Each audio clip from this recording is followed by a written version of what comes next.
नमस्कार, प्रभात खबर में आपका स्वागत है। इस वक्त मैं आपके साथ हूं पवन।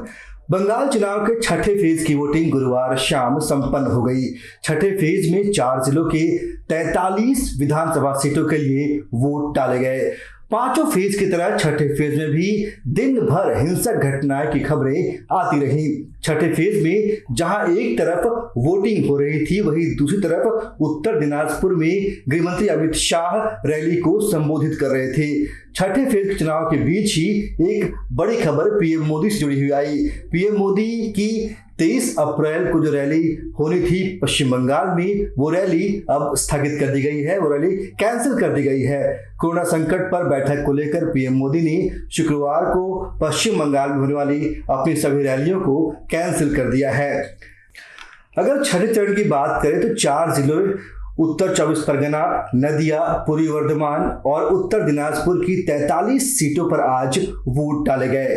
इसमें उत्तर 24 परगना की 17 विधानसभा सीट, नदिया की 9 विधानसभा सीट, पूर्वी वर्धमान की 8 विधानसभा सीट और दक्षिण दिनाजपुर की 9 विधानसभा सीटें शामिल है, जहां आज वोट डाले गए। 6:30 बजे वोट संपन्न हो गया। छठे फेज में शाम 5 बजे तक 79.09% वोटिंग हुई। हालांकि चुनाव आयोग के मुताबिक वोटिंग की पूरी डिटेल्स शुक्रवार तक आ जाएगी।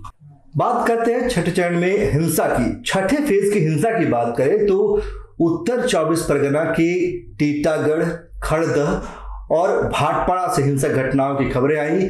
पूर्वी वर्धमान जिले के गलसी में सबसे ज्यादा हिंसा की घटनाएं सामने आई। छठे फेज की वोटिंग के दौरान रह रहकर चुनावी हिंसा की खबरें आती रही, लेकिन अच्छी बात यह रही कि आज इस हिंसक घटनाओं में किसी व्यक्ति की मौत नहीं हुई, कोई जान नहीं गई।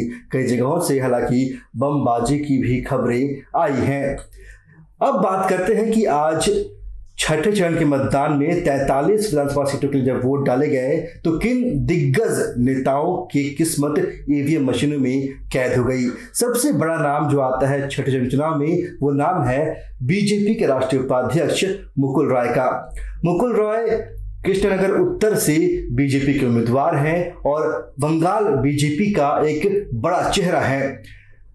वहीं बीजपुर सीट से शुभ्रांशु राय बीजेपी के उम्मीदवार हैं। शुभ्रांशु राय मुकुल रॉय के बेटे हैं, इसलिए उनकी गिनती भी दिग्गज नेताओं में होती है। भाटपाड़ा सीट से पवन सिंह बीजेपी के उम्मीदवार हैं। पवन सिंह बीजेपी सांसद अर्जुन सिंह के बेटे हैं। बात करेंगे दमदम उत्तर सीट से, तो दमदम उत्तर सीट से तन्मय भट्टाचार्य जो है वो चुनाव लड़ रहे हैं टीएमसी के टिकट पर, वो विधायक भी हैं।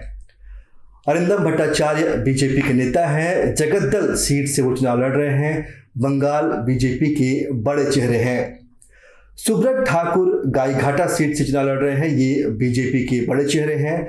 विश्वजीत दास बीजेपी के टिकट पर बागदा विधानसभा सीट से चुनाव लड़ रहे हैं, यह भी बंगाल में बीजेपी के बड़े चेहरे हैं। इनकी गिनती बीजेपी के बड़े नेताओं में की जाती है। राहुल सिन्हा हावड़ा सीट से हैं, ये भी बीजेपी के बड़े चेहरे हैं। ज्योति प्रिय मलिक टीएमसी के नेता हैं, ये विधायक भी हैं और मंत्री भी हैं। यह टीएमसी की टिकट पर चुनाव लड़ रहे हैं। रविंद्रनाथ चटर्जी कटवा विधानसभा सीट से टीएमसी के टिकट पर चुनाव लड़ रहे हैं। स्वपन देवनाथ पूर्वस्थली से टीएमसी की टिकट पर चुनाव लड़ रहे हैं, ये बंगाल में टीएमसी के बड़े चेहरे हैं। कलिता माझी औस ग्राम सीट से बीजेपी के उम्मीदवार है। कलिता माझी के बारे में एक बात आपको बता दूं कि कलिता माझी बीजेपी की एक ऐसी उम्मीदवार है जो काफ़ी गरीब परिवार से ताल्लुक़ रखती है। वो खुद दूसरों के घरों में नौकर का काम करती है, उनके पति प्लम्बर हैं।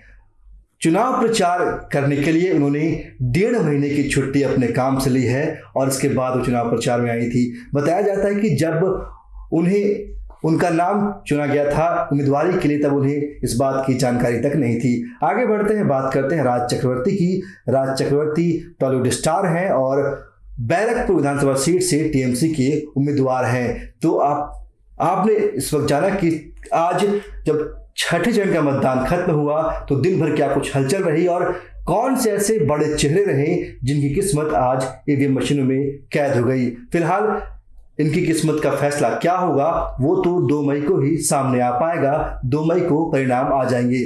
इससे पहले अब 26 अप्रैल और 29 अप्रैल को 7वें और 8वें चरण का मतदान होगा। उस वक्त भी हम आपको पल पल के अपडेट्स देते रहेंगे और अधिक जानकारी के लिए बने रहिए हमारे साथ। नमस्कार। प्रभातखबर.com, विश्वास वही, रफ्तार नहीं।